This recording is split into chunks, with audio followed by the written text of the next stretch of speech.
Alors pour tout de suite, rentrons dans le vif du sujet,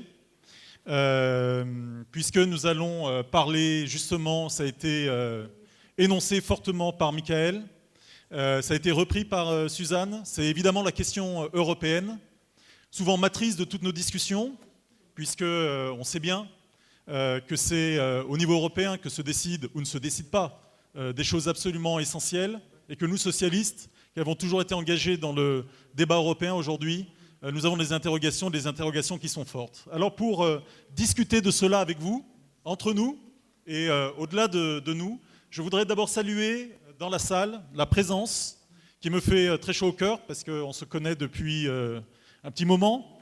On a travaillé ensemble beaucoup au Conseil régional d'Île-de-France, du président du mouvement républicain et citoyen, Jean-Luc Laurent, qui nous fait l'amitié d'être parmi nous. Et je sais que Jean-Luc aura à cœur de participer à ce débat justement que nous allons entreprendre maintenant. Et donc j'appelle autour de moi Pablo Bustinduy, j'espère que je dis bien, que je prononce bien les mots, qui est membre du Conseil citoyen et responsable international de Podemos. Voilà, parti que vous connaissez, avec des législatives au mois de décembre en Espagne. Ifigenia Kamtsidou, je crois qu'elle monte aussi, qui est membre du comité central de Syriza, professeure de droit constitutionnel à l'université de Salonique et présidente du Centre national d'administration publique, qui est la grande école d'administration publique grecque. Fabien Escalona, qui arrive, qui est enseignant à l'Institut d'études politiques de Grenoble, spécialiste des gauches européennes et qui va nous aider donc à comprendre qu'est-ce qui se passe aujourd'hui dans les gauches européennes, social-démocrates mais pas que. Et enfin Isabelle Thomas, que vous connaissez mieux ici dans la région, mais qu'on connaît bien aussi évidemment dans la motion B, dans notre courant, qui est vice-présidente du groupe socialiste au Parlement européen, et qui est une grande aide pour appuyer nos positions justement au sein du groupe socialiste, et qui est aussi membre du bureau national pour la motion B. Voilà, alors pour ma part, je suis Guillaume Balas, je suis député européen. J'ai la joie d'y travailler avec Emmanuel Morel, avec Isabelle pour notre courant, mais avec d'autres qui ne sont pas forcément membres du Parti socialiste de notre courant, mais avec qui nous faisons, je crois, œuvre utile. Alors ce que je vous propose, la manière un petit peu de travailler, je voulais planter 2-3 points de repère avec lesquels vous n'êtes pas forcément d'ailleurs en accord, ou vous-même, hein. Peu importe. Des introductions liminaires que je vous demanderai, pas trop longues mais quand même significatives. Et puis ensuite on fera un débat avec la salle. On tentera de ne pas faire la série de 5 questions, puis tout le monde répond, on repart sur 5 questions. On va essayer de faire quelque chose d'un peu plus fluide. Je ne sais pas si on va y arriver. Si on n'y arrive pas, on reprendra les bonnes vieilles méthodes pour qu'on puisse quand même travailler utilement. Bon. Ça a été dit tout à l'heure par Michael, ça a été repris par Suzanne. Cette question européenne, aujourd'hui, elle est devenue une question politique absolument majeure et il est quasi inenvisageable de se penser comme militant politique de gauche et militant politique socialiste de la motion B, sans réfléchir à cette question européenne qui prend un caractère d'urgence chaque jour.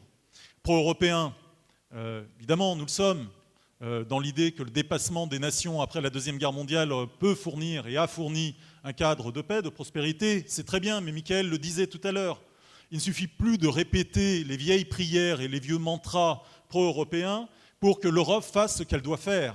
Et ce dont nous avons l'impression aujourd'hui, c'est que l'Europe est très loin d'être ce qu'elle devrait être, et surtout d'agir comme elle devrait agir.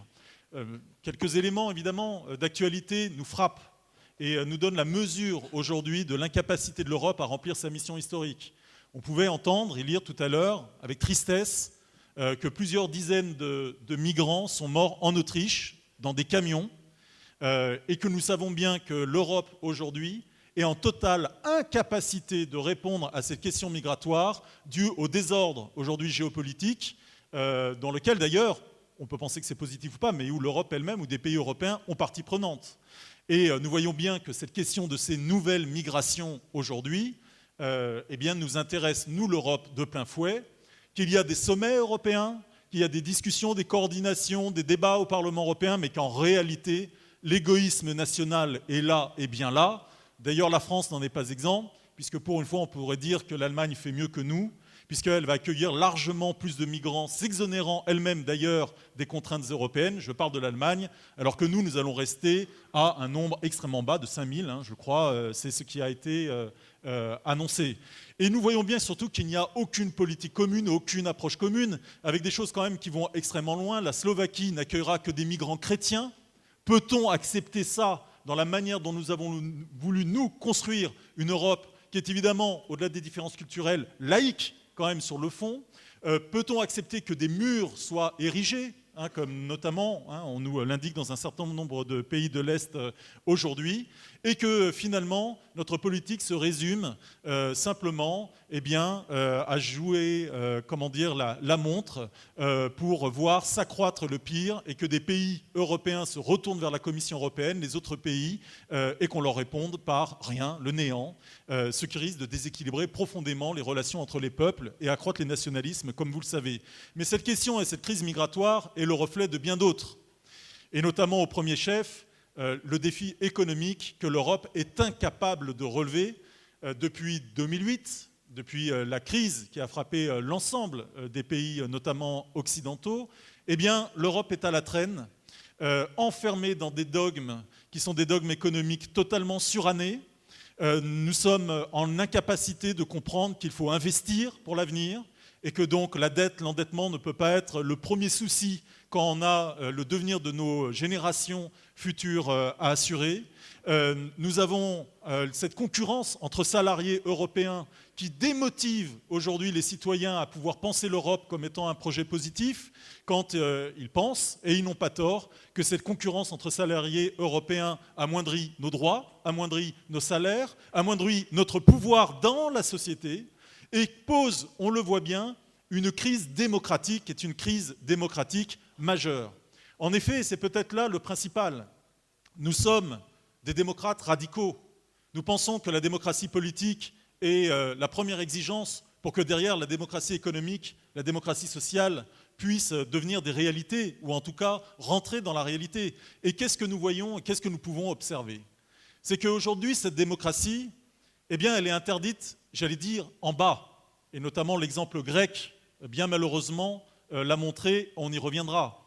Quand un peuple, majoritairement, dit là, nous voulons prendre une autre orientation que l'orientation qui est figée dans le marbre par les traités qui sont aujourd'hui indécelables, que nous ne pouvons pas déceler, que nous ne pouvons pas contourner, parce qu'il n'y a pas de démocratie en haut, et j'y reviendrai, eh bien ce peuple, c'est très simple, on lui donne le choix en être mis à genoux ou alors sortir de l'Europe.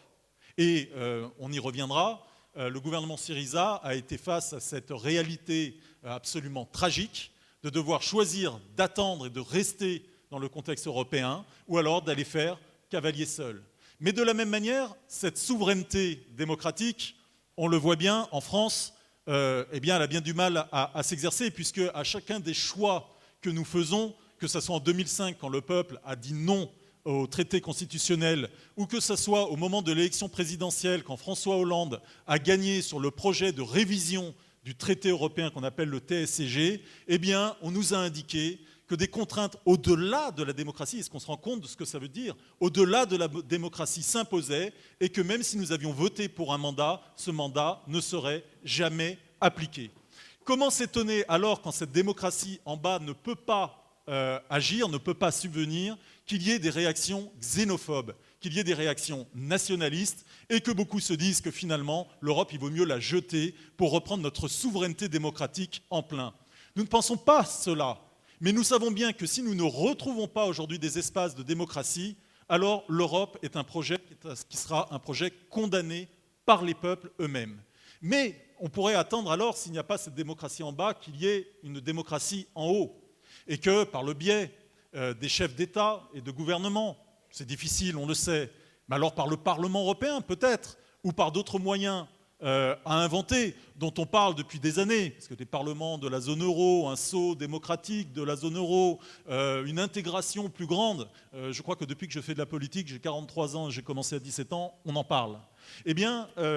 Ces éléments-là n'arrivent jamais.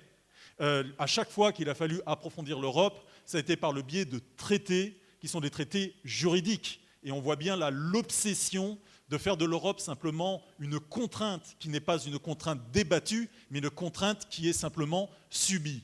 Et cette démocratie par le haut, cette souveraineté démocratique par le haut, elle n'existe pas non plus.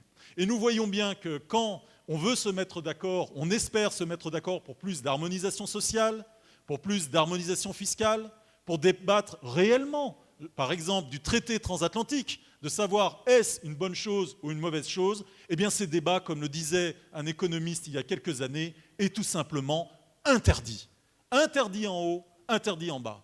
Alors quelle est maintenant notre mission à nous, la gauche française, évidemment, mais aussi la gauche en Europe. Est-ce qu'il y a des leviers d'action devant ce constat qui peut quand même inciter au pessimisme? On peut penser que oui. Alors, il faut l'avouer, nous qui sommes appartenant à la grande famille social-démocrate, c'est souvent en dehors de la famille social-démocrate traditionnelle que nous apparaissent des signaux d'espoir. C'est le cas évidemment de Syriza, avec toutes ses contradictions, avec toutes ses difficultés, en Grèce aujourd'hui. C'est le cas de Podemos en Espagne, où nous sommes intéressés aussi par cette démarche. C'est le cas dans plein d'autres pays, je pense en Irlande, je pense également en Grande-Bretagne, où on voit bien qu'émergent des choses nouvelles. Et ces choses nouvelles, elles peuvent aussi commencer à pénétrer la social-démocratie. Je voudrais prendre 2 exemples de ce point de vue. Un premier qu'on oublie trop souvent, c'est nous-mêmes. C'est nous-mêmes. Peut-être que le premier endroit dans les 10 dernières années où il y a eu, pas une fracture, mais une exigence radicalement contraire à ce que devient la social-démocratie européenne, c'est-à-dire ce suivisme de la droite sans odeur ni couleur et qui disparaîtra bientôt si jamais elle ne fait pas autre chose, eh bien c'est peut-être ce qu'on a appelé les frondeurs et nous-mêmes qui en avons été à l'initiative. S'il y a eu un pays européen où des socialistes ont dit « mais nous voulons rester socialistes, nous pensons que les valeurs que nous avons défendues ne sont pas aujourd'hui des valeurs qui sont trop vieilles, mais qu'au contraire elles sont pénétrées de modernité et que c'est vous, les autres socialistes, qui voulez vous convertir au libéralisme qui avez tort, car le libéralisme est condamné par l'histoire », eh bien c'est ici aussi, disons-le, dans la social-démocratie française que s'est levé cela. Mais on voit bien que ça commence à émerger aussi ailleurs. Isabelle Thomas vous le dira, dans la social-démocratie européenne, des ailes gauches, entre guillemets, sont en train de naître un petit peu partout, des questions se posent au sein même du groupe socialiste. On voit qu'il y a des contradictions de plus en plus importantes. Emmanuel Morel mène un combat avec nous tous sur la question du TAFTA qui progresse, qui est difficile, mais nous avons de plus en plus d'alliés. Et je voudrais quand même indiquer que ce qui se passe en Grande-Bretagne est très surprenant. Quand on voit aujourd'hui le succès d'un candidat pour la direction, on verra si ça va jusqu'au bout, s'il ne sera pas politiquement abattu avant, mais cette popularité de ce qui aurait pu apparaître il y a quelques années comme étant le plus archaïque du Parti travailliste et qui aujourd'hui apparaît comme symboliquement, au contraire, le plus empreint d'avenir, je pense notamment donc à notre camarade Corbyn. Et je crois que c'est très important aujourd'hui de voir partout se lever une gauche nouvelle, social-démocrate ou en dehors complètement de ce qu'a été la social-démocratie et comment nous pourrions faire pour qu'elle puisse converger et travailler ensemble.